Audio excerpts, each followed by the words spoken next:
ठंड में पापड़ बड़ी करते हुए मेघा जी को अलग ही आनंद आता था। बचपन से यही सब उन्होंने अपनी माँ को करते देखा था और शादी से लेकर आज तक कभी अपने ननंद, कभी अपने परिवार और कभी देवरानी जेठानियों के लिए ठंड में पापड़ बड़ी किया करती थी।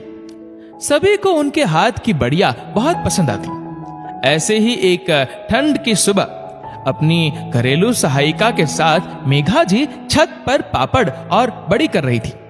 उनकी घरेलू सहायिका बोली, माँ जी, आजकल तो ये सारी चीजें बाजार में बनी बनाई मिलती है, फिर आप क्यों इतनी मेहनत कर रही हो? सही कहा तूने, ये सारी चीजें आजकल बाजार में मिल जाती है, मगर जो सुख अपने हाथ की चीजों में है वह दूसरों के हाथों में कहाँ? इन्हीं सब के अंदर तो अपने हाथ का स्वाद और प्यार होता है जो बच्चों को मुझसे जोड़े रखता है। वरना क्या बहू बाजार से ये सब खरीद कर नहीं खा सकती?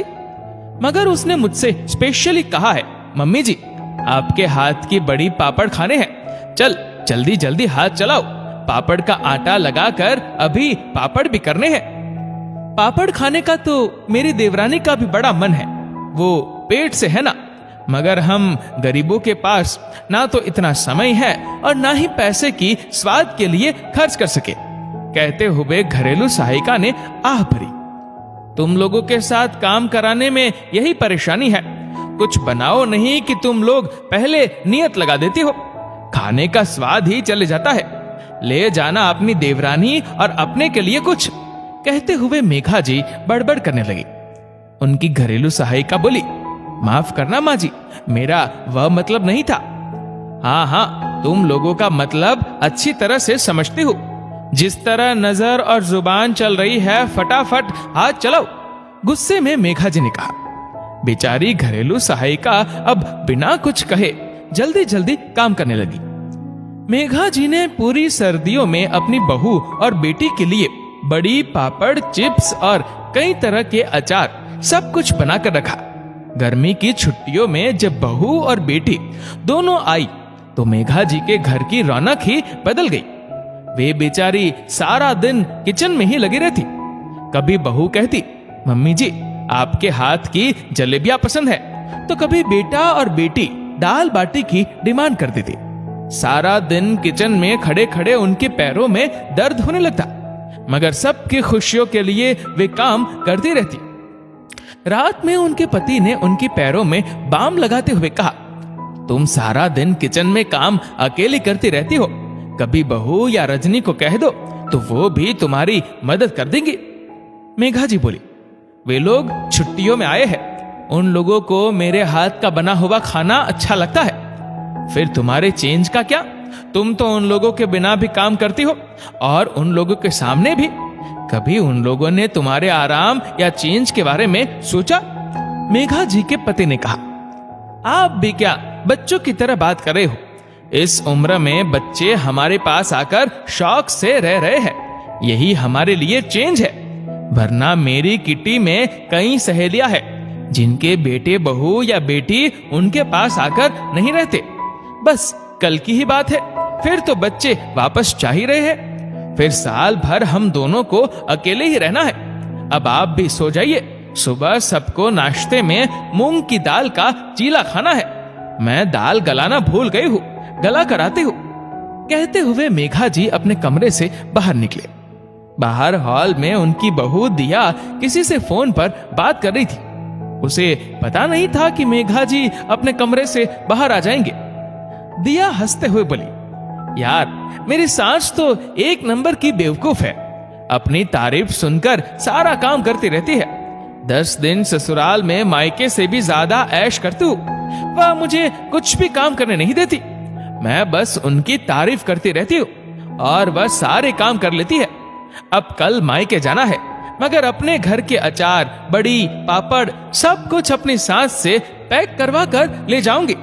उन्होंने मेरे कहने पर यह सब बनाकर रखा है।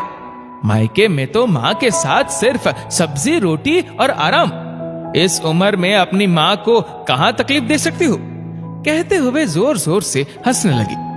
बहू की बात सुनकर मेघा जी के तो कदमों के तले जमीन खिसक गई। कहाँ वे सोच रही थी कि बहू उनसे इतना प्यार करती है, इतना सम्मान देती है, मगर यहाँ तो पूरा मामला ही उल्टा है। वो उसे बेवकूफ बनाकर काम करवाती है। उन्होंने सोच लिया था कि अब वे किसी के कहने पर कोई काम नहीं करेंगे। बिना मूंग की दाल गलाए वे अपने कमरे में चली गई। अगले दिन नाश्ते में पोहा देखकर बेटा नाराज होकर बोला, ये क्या है माँ? मैंने आपको मूंग की दाल के चीले बनाने के लिए कहा था और आपने पोहे बना दिए। मेघा जी ने शांति से जवाब दिया, बेटा मेरे पैरों में बहुत दर्द था। अब तुम बहू को छोड़ने उसके मायके जा रहे हो तो वहां पर दिया से बनवा कर खा लेना, मगर माँ मुझे तो आपके हाथ का ही पसंद है। कहते हुए बेटे ने पोहे की प्लेट छोड़ दी।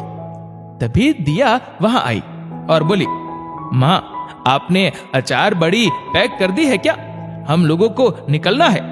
मेघा जी ने कहा, बेटा अब बहुत बेवकूफ बन चुकी, अब नहीं बन पाऊंगी। तुम वहां शहर में अकेली रहती हो, तुम्हारे पास भी तो मुन्ना के ऑफिस जाने के बाद कोई काम नहीं रहता। अपने लिए बड़ी पापड़ खुद बना लेना, रेसिपी दे दूंगी। दिया को समझ में आ गया कि मेघा जी ने कल रात की बातें सुन ली। दिया नजरें झुकाकर बोली, मगर माँ आपने तो कहा था कि आपने सब कुछ बना लिया है, अब मैं सब दोबारा बनाऊं क्या? हाँ बेटा, बना तो सब कुछ लिया था मैंने तुम लोगों के लिए, मगर अब वह सब कुछ अपनी घरेलू सहायिका को दे दूंगी। बेचारी के पास ना तो समय है और ना ही रुपए कि वह ये सारी चीजें बना सके। मेरे हाथ की बनी हुई चीजें सही हाथों में तो रहेंगी। वो दिल से मेरा शुक्रिया अदा करेंगी, बेवकूफ बनाने के लिए नहीं। अपनी सास की बात सुनकर दिया को अपनी गलती का एहसास हो गया और वह खामोश नजरें झुकाकर माफी मांग रही थी। कल रात दिया की बातें सुनने के बाद मेघा जी के मन में जो बेचैनी थी वो अब खत्म ही हो गई थी। मेघा जी मुस्कुराकर बोली, बेटा अगली बार आओ तो अपने हाथ का भी कुछ बनाकर खिलाना, ताकि मुझे भी तो पता चले तुम क्या अच्छा बनाती हो। दोस्तों इस वीडियो को लेकर आपकी क्या राय है नीचे कमेंट करके जरूर बताएगा। और अगर आपको वीडियो अच्छा लगा हो तो इस वीडियो को लाइक करेगा, शेयर करेगा ज्यादा से ज्यादा लोगों तक, और ऐसे ही और भी इंस्पिरेशनल वीडियोस के लिए सब्सक्राइब करें हमारे यूट्यूब चैनल को और फेसबुक पर फॉलो करें हमारे पेज को। धन्यवाद।